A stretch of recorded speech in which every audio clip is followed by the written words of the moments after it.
Hello dear students. So students कैसे हैं आप सब लोग? Fine everyone? चलो ठीक है, अच्छी बात है। तो स्टूडेंट्स अब हमारी बीके की जो जर्नी है वो जर्नी अब आ गई है 7 चैप्टर पे। ओके, ऑलरेडी आपने बोर्ड पे देख लिया होगा कि that in today's lecture I am going to start with the chapter number 7 which is about bills of exchange. क्या मतलब इसका बच्चों? बिल्स ऑफ एक्सचेंज, ये इस चैप्टर का नाम है। अभी तक हम लोगों ने टोटल 6 चैप्टर्स पढ़े, जिस 6 चैप्टर्स में 5 चैप्टर्स जो थे वो आपके पार्टनरशिप फर्म से रिलेटेड है। किससे रिलेटेड है? पार्टनरशिप फर्म से रिलेटेड है। सो पार्टनरशिप फर्म से रिलेटेड जैसे आपने फाइनल अकाउंट ऑफ पार्टनरशिप पढ़ा, then admission of partner, retirement of partner, death of a partner and dissolution of partnership firm. तो यहां तक के चैप्टर्स आपने डिस्कस किए जहां पर पार्टनरशिप फर्म से रिलेटेड ये सारे चैप्टर्स थे। बट अब से जो भी चैप्टर हम लोग सीखने वाले हैं, जो भी आपके अभी 3 से 4 चैप्टर अभी बचे हुए हैं बीके में, वो 3 से 4 चैप्टर बच्चों इंडिपेंडेंट चैप्टर है। मतलब इन सभी चैप्टर्स का किसी भी प्रीवियस चैप्टर के साथ में कोई रिलेशन नहीं है। तो यहाँ पर चैप्टर नंबर 7 जिसका नाम बिल्स ऑफ एक्सचेंज है, ये बच्चों कहीं पर भी किसी भी एंगल से आपके पिछले 6 चैप्टर्स में से कहीं से भी कनेक्टेड नहीं है।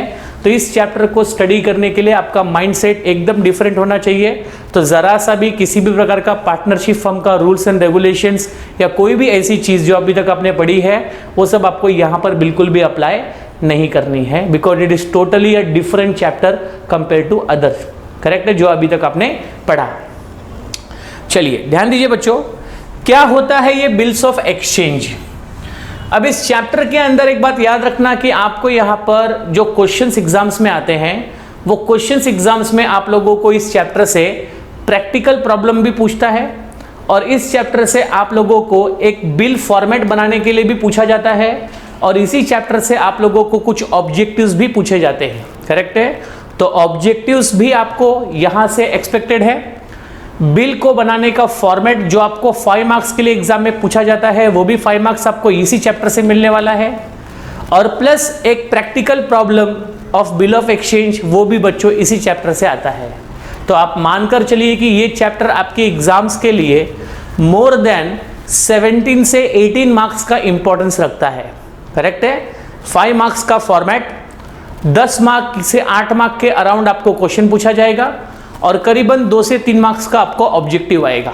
करेक्ट है, तो इन सभी चीज़ों को मिला करके एक 17-18 मार्क्स का क्वेश्चन जो है वो आपको इस चैप्टर से एक्सपेक्टेड है। तो ये चैप्टर आपके लिए बच्चों बहुत इंपॉर्टेंट है और ये चैप्टर आप लोगों के लिए बहुत ही आसान होगा क्योंकि इस चैप्टर को बच्चों मैं आपको सिखा रहा हूँ बहुत ही ईजी वे में और इस तरीके से चैप्टर को आपको सिखाया जाएगा कि आपकी जो एंट्रियाँ हैं वो आपको सिस्टमैटिकली, टेक्निकली आपको समझ में आनी चाहिए। करेक्ट है, so please concentrate on the concept of this chapter. तो पहले कुछ लेक्चर्स मैं इस बिल्स ऑफ एक्सचेंज के थ्योरेटिकल कॉन्सेप्ट को डिस्कस करूंगा क्योंकि इसके अंदर बच्चों बहुत सी टर्मिनोलॉजीज है, बहुत से नए नए वर्ड्स है। करेक्ट है, उन सभी शब्दों का मतलब, उन सभी सिचुएशंस का मतलब हमको जब तक समझ में नहीं आएगा तब तक हम लोग बिल्स ऑफ एक्सचेंज से रिलेटेड प्रॉब्लम को सॉल्व नहीं कर पाएंगे। तो हमारा पहला टारगेट होगा बिल्स ऑफ एक्सचेंज के कॉन्सेप्ट को पहले क्लियर करना। करेक्ट है, तो चलिए बच्चों शुरू करते हैं बिल्स ऑफ एक्सचेंज का चैप्टर। तो इस चैप्टर का नाम आपको देख सकते हैं, पहले लिखा है बच्चों बिल्स। अब यहां पर मैं कौन से बिल्स की बात कर रहा हूं? मैं किसी ग्लोसरी शॉप के बिल की बात नहीं करूंगा, मैं यहां पर किसी इलेक्ट्रिसिटी बिल की बात नहीं करूंगा, आपने किसी रेस्टोरेंट में खाना खाया था उसके बिल की मैं बात नहीं करूंगा, या आपने कोई भी ऐसी गुड्स एंड सर्विसेज परचेस की उसका जो बिल आपको दुकानदार लिख कर देगा, I am not talking about that bill. मैं उस बिल की बात यहाँ पर बिल्कुल नहीं करूँगा। करेक्ट है, तो यहाँ पर आपको सबसे पहले समझना है बिल का मतलब क्या होता है। इस चैप्टर में बिल ये वर्ड कौन से टाइप ऑफ बिल के लिए यूज किया गया है और यहाँ पर कौन से बिल को कंसीडर किया जाता है। करेक्ट है, फिर बच्चों है एक्सचेंज जिसको कहते हैं अदला बदली। तो बिल्स ऑफ एक्सचेंज मतलब बिलों की अदला बदली। अब यहां पर पहले बिल का मतलब समझ जाइए। फिर उसका एक्सचेंज यहाँ पर कौन कौन से तरीके से किया जाता है, कौन कौन से सिचुएशंस में बिल किस तरह से एक्सचेंज किया जाता है, उसके बारे में हमें स्टडी करना है। करेक्ट है? तो चलिए शुरू करते हैं। पहले बिल का मतलब समझना।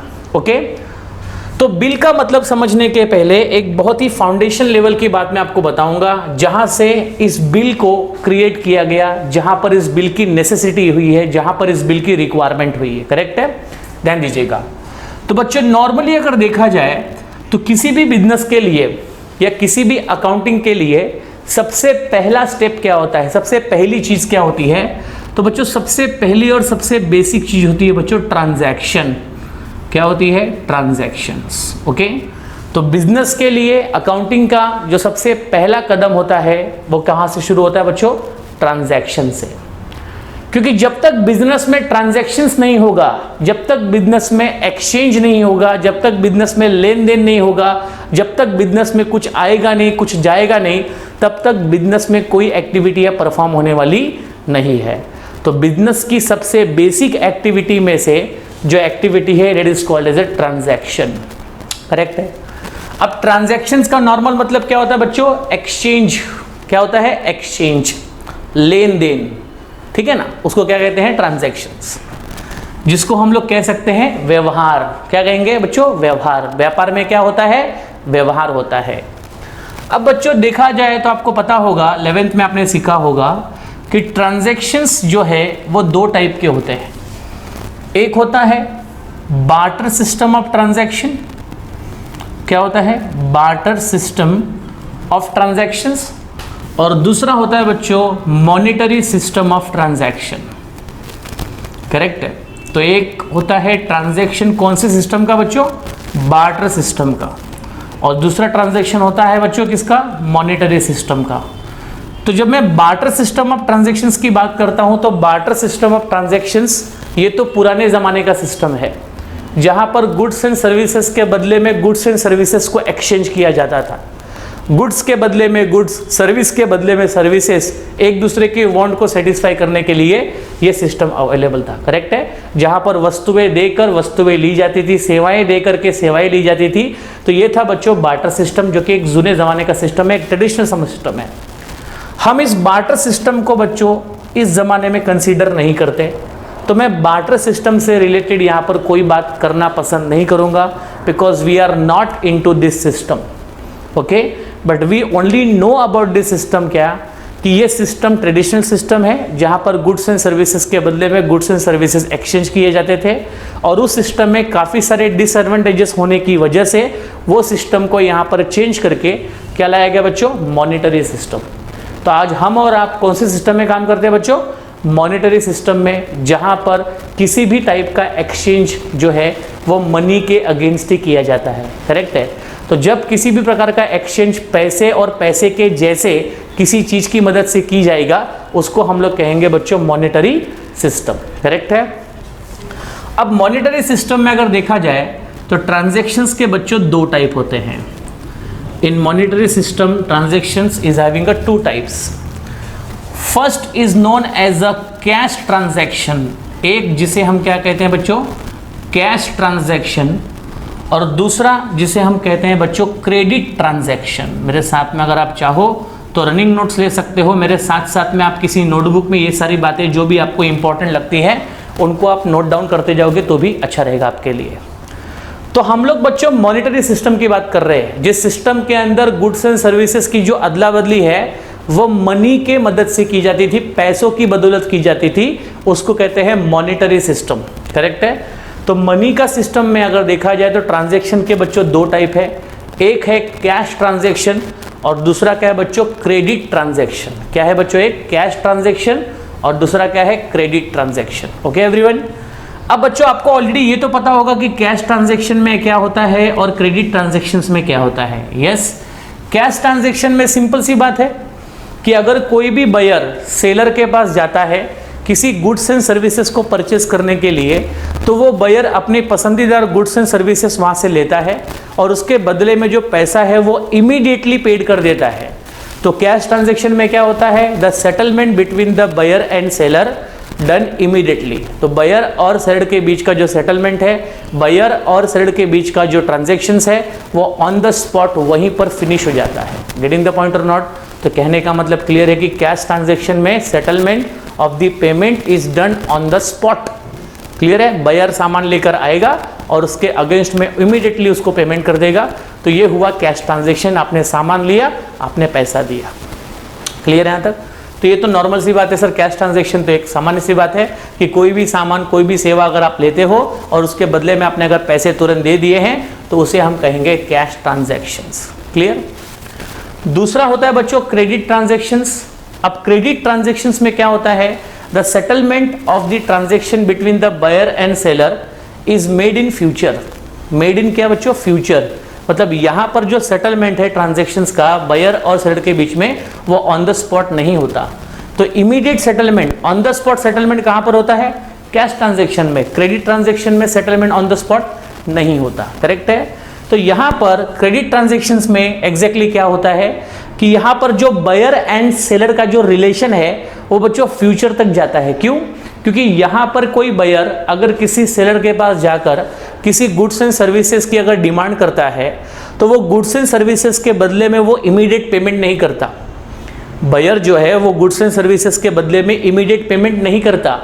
वो बायर सेलर को पैसे देने का प्रॉमिस करके आता है। बच्चों क्या करके आता है? प्रॉमिस करके आता है कि मैं इस गुड्स एंड सर्विसेज का जो पेमेंट होगा वो मैं आपको 10 दिन बाद, 15 दिन बाद, 1 हफ्ते बाद, 1 महीने बाद, 2 महीने बाद पेड करूंगा। करेक्ट है? तो यहां पर जो रिलेशन है बायर एंड सेलर के ट्रांजैक्शंस का वो बच्चों फ्यूचर में जाता है, क्योंकि यहां पर सेटलमेंट फ्यूचर में होता है। क्लियर है? तो कहने का मतलब ये हुआ कि कैश ट्रांजैक्शन में सेटलमेंट ऑन द स्पॉट है, मतलब यहां पर कोई फ्यूचर रिलेशन एग्जिस्ट होता नहीं है। लेकिन क्रेडिट ट्रांजैक्शन में बच्चों फ्यूचर रिलेशन एग्जिस्ट होता है। करेक्ट है? अब यहां पर बच्चों किसी प्रकार के बिल बनाने की कोई रिक्वायरमेंट नहीं है। क्यों? क्योंकि यहां पर सेटलमेंट तुरंत के तुरंत हो गया। सामान मैंने लिया, आपको पैसे मैंने दे दिए।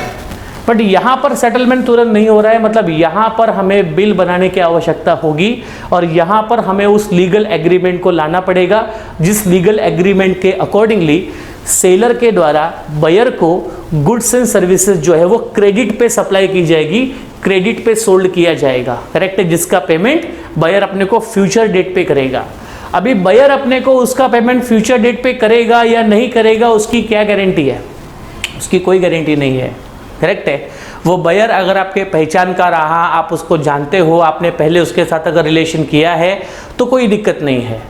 लेकिन अगर समझो बायर एकदम न्यू है, करेक्ट है, जिसकी मुलाकात आपके साथ फर्स्ट टाइम हुई है, करेक्ट है, जिसके साथ आपका ट्रेडिंग रिलेशन फर्स्ट टाइम हो रहा है, तो ऐसे केसेस में बच्चों बायर पे भरोसा नहीं किया जा सकता कि वो गुड्स एंड सर्विसेज लेने के बाद में पेमेंट देगा या पेमेंट नहीं देगा। Are you getting the concept और नॉट? यस, ठीक है। तो यहाँ पर बायर और सेलर के बीच का जो सेटलमेंट है वो ऑन द स्पॉट न होने की वजह से यहाँ पर बच्चों बिल बनाया जाता है। आइए देखते हैं इसके बारे में थोड़ा डिटेलिंग करेंगे। तो कहने का मतलब ये हुआ कि बिल्स ऑफ एक्सचेंज के कॉन्सेप्ट में कैश ट्रांजैक्शन का कोई काम नहीं है, क्योंकि कैश ट्रांजैक्शन में जो सेटलमेंट है बायर और सेलर का वो ऑन द स्पॉट होता है। तो यहाँ पर किसी प्रकार का कोई प्रॉमिस कोई किसी को नहीं करता है। सामान लेता है, पैसा देता है, पैसा लेता है, सामान देता है, on the spot settlement buyer seller के बीच का क्लियर हो जाता है। लेकिन क्रेडिट ट्रांजैक्शंस में सेटलमेंट तुरंत नहीं होता है, ये ट्रांजैक्शन फ्यूचर में सेटल होता है। तो फ्यूचर के पीरियड तक के लिए बायर और सेलर के बीच का प्रॉपर रिलेशन मेंटेन करने के लिए यहाँ पर एक प्रॉमिसरी नोट की रिक्वायरमेंट होती है, मतलब यहाँ पर एक बिल की रिक्वायरमेंट होती है। और मैं उसी प्रॉमिसरी नोट और मैं उसी बिल की यहाँ पर बात कर रहा हूँ, जो बिल यहाँ पर सेलर और बायर के बीच बनाया जाएगा फ्यूचर के प्रॉमिस को मेंटेन रखने के लिए। करेक्ट है? तो आइए बच्चों समझते हैं क्रेडिट ट्रांजैक्शन में एग्जांपल के थ्रू कि एग्जैक्टली बिल क्या होता है। ठीक है, तो यहां पर हमें सबसे ज्यादा जो फोकस करना है वो फोकस हमें किस पे करना है बच्चों? क्रेडिट ट्रांजैक्शन पे, क्योंकि बिल्स ऑफ एक्सचेंज के चैप्टर में सबसे इंपॉर्टेंट और सबसे बेसिक चीज जो आपको समझनी है वो क्या बच्चों? Credit transactions. करेक्ट है? तो यहाँ पर ध्यान दीजिए, तो मैं आपको बता रहा था कि जो मॉनेटरी सिस्टम ऑफ ट्रांजैक्शंस होता है बच्चों मैं थोड़ा समय लूँगा, मैं थोड़ा टाइम से सिखाऊंगा, लेकिन आपको पूरा बेसिक क्लियर होना चाहिए, इस बात की गारंटी मेरी है। मॉनिटरी सिस्टम ऑफ ट्रांजैक्शंस की जब हम बात करते हैं तो इस मॉनिटरी सिस्टम ऑफ ट्रांजैक्शन में ट्रांजैक्शन के बच्चों 2 टाइप होते हैं। ऑलरेडी मैंने आपके साथ अभी डिस्कस किया था जस्ट, ठीक है। उसमें से एक क्या होता है बच्चों, जिसको हम लोग कहते हैं कैश ट्रांजैक्शन, जहां पर settlement between the buyer and seller is done on the spot, clear है। और दूसरा होता है बच्चों क्रेडिट ट्रांजैक्शंस, जहां पर सेटलमेंट कब होता है बच्चों, फ्यूचर के डेट में होता है। क्या कहेंगे उसे हम लोग, क्रेडिट ट्रांजैक्शंस, क्लियर है, ठीक है।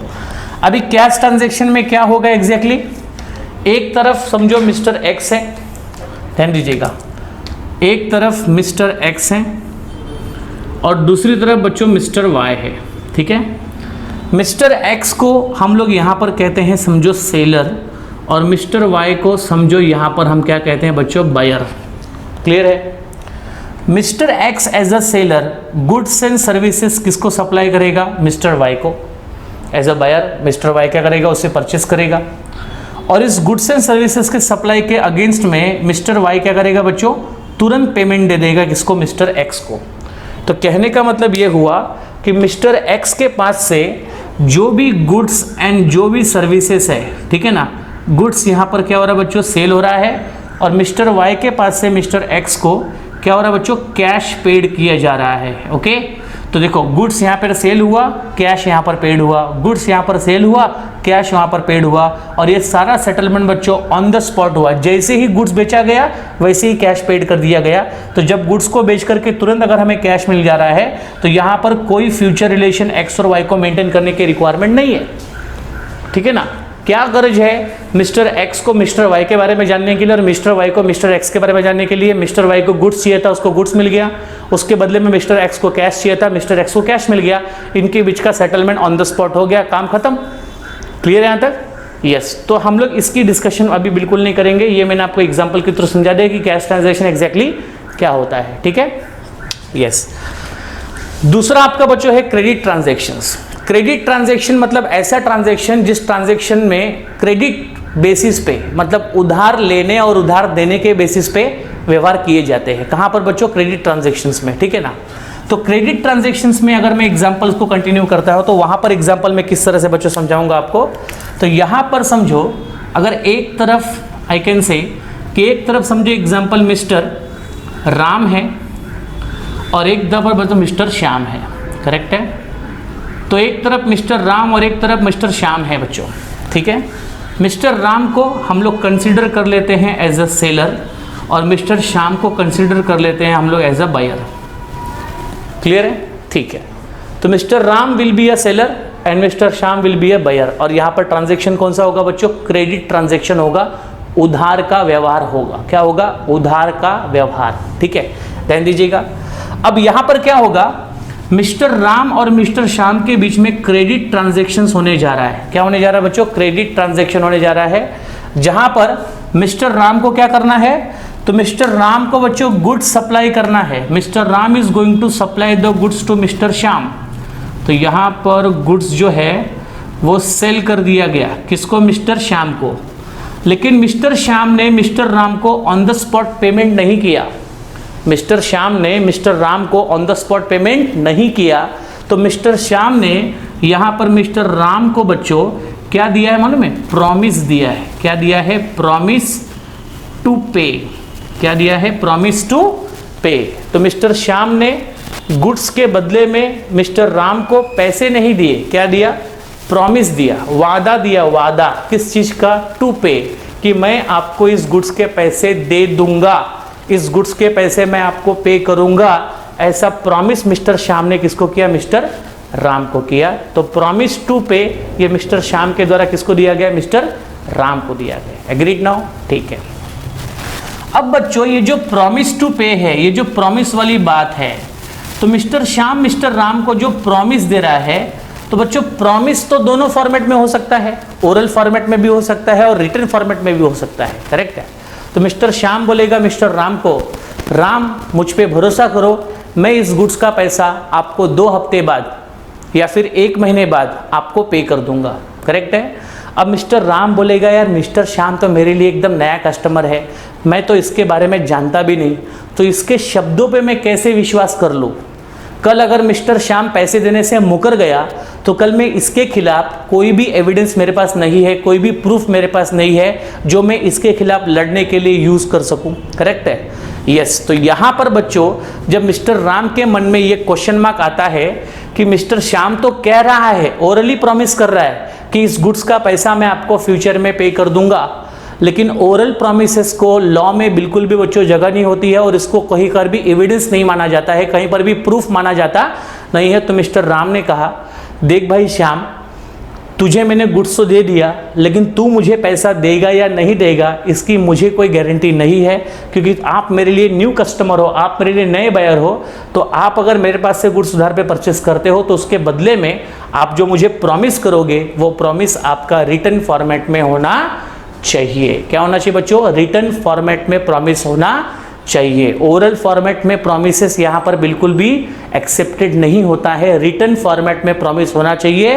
तो यहाँ पर मिस्टर श्याम अगर ये गुड्स खरीदना चाहता है तो उसे पैसे के बदले में जो प्रॉमिस होगा वो प्रॉमिस यहाँ पर रिटर्न फॉर्मेट में देना पड़ेगा। और यहाँ पर जिस फॉर्मेट में मिस्टर श्याम के द्वारा मिस्टर राम को बच्चों प्रॉमिस दिया जाएगा, उसी फॉर्मेट को, उसी डॉक्यूमेंट को, उसी लीगल पेपर को हम लोग यहाँ पर बच्चों क्या कहेंगे? बिल कहेंगे। क्या कहेंगे बच्चों? बिल। तो बिल का मतलब ये वाला बिल, जिस बिल में एग्जैक्टली क्या हो रहा है? Buyer promises, come on, buyer क्या कर रहा है? प्रॉमिस कर रहा है सेलर को कि that he will pay a certain amount of money in a future certain date. Correct है ना? तो यहाँ पर बायर सेलर को प्रॉमिस करता है कि आपके गुड्स के अगेंस्ट में इतना amount of money so and so date को मैं आपको पे करूँगा, मैं आपको पे करूँगा, ऐसा प्रॉमिस यहाँ पर मिस्टर श्याम के द्वारा मिस्टर राम को किया जाता है। और ये रिटर्न प्रॉमिस जिस डॉक्यूमेंट पे लिखा होता है, जिस लीगल पेपर पे लिखा होता है, उसी लीगल पेपर को हम लोग यहाँ पर क्या कहते हैं बच्चों? बिल कहते हैं। क्या कहते हैं? बिल। ठीक है, तो इसे हम क्या कहेंगे बच्चों? बिल।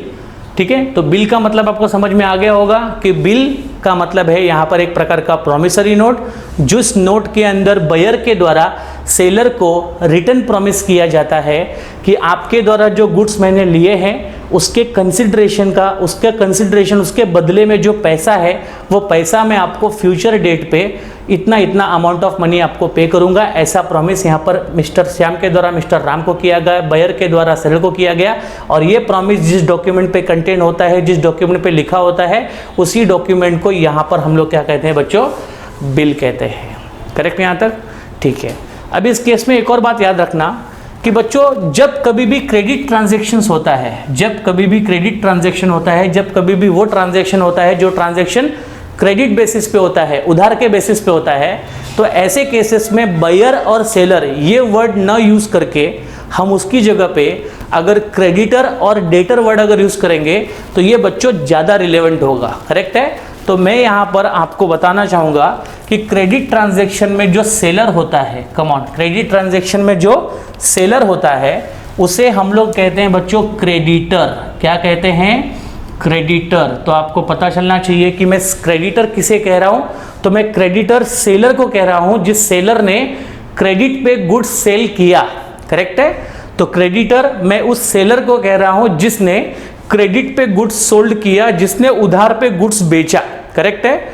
और ये गुड्स जिसे बेचा गया है, ये गुड्स जिसे बेचा गया है उस पर्सन ने इस गुड्स को उधार पे लिया। तो जो बच्चों उधार लेगा, जो बायर होगा क्रेडिट ट्रांजैक्शन में, उसे क्या कहा जाएगा बच्चों? डेटर। क्या कहा जाएगा? डेटर। तो कहने का मतलब ये हुआ कि creditor is the person who gives credit. Creditor वो व्यक्ति है जो उधार पे सामान देता है, डेटर वो पर्सन है हु टेक्स क्रेडिट। करेक्ट? जो उधार लेगा वो डेटर, जो उधार देगा वो क्रेडिटर। एकदम सिंपल फॉर्मेट में समझना है आपको, क्योंकि इसका मीनिंग आपको समझना इंपॉर्टेंट है इस चैप्टर को क्लियर करने के लिए। करेक्ट है? तो अब मैं क्रेडिट ट्रांजैक्शन में बायर और सेलर वर्ड न यूज करके मैं क्या वर्ड यूज करूंगा बच्चों? क्रेडिटर और डेटर। क्या वर्ड यूज करूंगा? क्रेडिटर और डेटर। तो क्रेडिटर मैं किसे कह रहा हूं? सेलर को जिसने क्रेडिट पे गुड सप्लाई किया, और डेटर में किसे कह रहा हूं, बायर को, जिसने क्रेडिट पे गुड्स परचेस किया। So please be clear with the word creditor and debtor. Clear है यहां तक? ठीक है, तो चलो यहां तक आपको बात समझ में आ गई कि यहां पर बिल जो है वो क्रेडिटर के द्वारा बनाया गया और डेटर के द्वारा उस बिल पे लिखे हुए टर्म्स एंड कंडीशन को एक्सेप्ट किया गया। क्या कहा फिर से एक बार, क्रेडिटर के द्वारा इस बिल को बनाया गया, क्रेडिटर के द्वारा इस बिल को ड्रॉ किया गया और डेटर के द्वारा इस बिल पे लिखे हुए टर्म्स एंड कंडीशन को डेटर ने क्या किया, एक्सेप्ट किया। क्योंकि डेटर जब तक इस बिल पे लिखे हुए टर्म्स एंड कंडीशन को एक्सेप्ट नहीं करेगा, इस बिल का कोई वैल्यू नहीं है, इस बिल का कोई इंपॉर्टेंस नहीं है। करेक्ट है? तो कोई भी डॉक्यूमेंट, ये बिल ऑफ एक्सचेंज कब बनेगा, कोई भी डॉक्यूमेंट को हम बिल ऑफ एक्सचेंज कब कहेंगे, जब उस डॉक्यूमेंट को बनाने वाला कौन होगा, क्रेडिटर, और उस डॉक्यूमेंट पे लिखे हुए टर्म्स एंड कंडीशन को एक्सेप्ट करने वाला कौन होगा बच्चों, क्रेडिटर। तो यहां पर जब क्रेडिट डेटर इस बात को एक्सेप्ट कर लेगा कि भाई हाँ, इस पे लिखा हुआ जो अमाउंट है, इस पे लिखी हुई जो डेट है, उस अमाउंट को, उस डेट को मैं पे करने के लिए रेडी हूं, और उस बात को एक्सेप्ट करने का ये सिग्नेचर स्टैंप अगर मारता है तो मतलब ये बिल ऑफ एक्सचेंज एक्सेप्ट हो गया है। तो यहां पर इस बिल का इंपॉर्टेंस बढ़ेगा, अदरवाइज बिल को जब तक एक्सेप्ट नहीं किया जाएगा उसका कोई इंपॉर्टेंस होता नहीं है, वो बिल सिर्फ एक ड्राफ्ट बनकर रह जाता है। क्या बनकर रह जाता है, ड्राफ्ट। करेक्ट है? यस। लेकिन जब वो ड्राफ्ट डेटर के द्वारा स्वीकार कर लिया जाता है, उस ड्राफ्ट पे लिखे हुए सारे टर्म्स एंड कंडीशन जब एक्सेप्ट कर लिए जाते हैं तो वो ड्राफ्ट नहीं रहता, एक्सेप्टेंस के बाद वो क्या बन जाता है बच्चों, बिल ऑफ एक्सचेंज बन जाता है। Are you getting the point और नॉट? यस। तो यहां पर आपको क्रेडिटर और डेटर का मीनिंग आपको समझ में आया होगा। Are you getting the meaning of creditor and debtor everyone? Yes. ठीक है, तो सेलर को हम लोग क्या कह रहे हैं, क्रेडिटर, और बायर को हम लोग क्या कह रहे हैं बच्चों, डेटर। और यहाँ पर डेटर के द्वारा जो भी प्रोमिसेस यहाँ पर किए जाएंगे, उस प्रोमिसरी नोट को, उस प्रॉमिस भरे पेपर को, उस लीगल एविडेंस को यहाँ पर क्या कहा जाएगा, बिल। और ये जो बिल होता है वो यहाँ पर अलग अलग कारणों से अलग अलग लोगों के पास से एक्सचेंज किया जाता है। उस बिल की अदला बदली कई लोगों के पास से होती रहती है, इसलिए इस चैप्टर का नाम क्या है बच्चों, बिल ऑफ एक्सचेंज। तो बिल की अदला बदली कौन कौन से सिचुएशन में किस किस व्यक्ति के पास से हो रही है, इन सभी सिचुएशंस को हमें यहाँ पर समझना है वन बाय वन। और उन सभी सिचुएशंस में हमारा अकाउंटिंग ट्रीटमेंट क्या होगा, हमारी जर्नल एंट्री क्या होगी, इन सभी चीज़ों को भी यहाँ पर हमें डिटेल में क्लियर करना है। करेक्ट है बच्चों? सो ये हुआ डेटर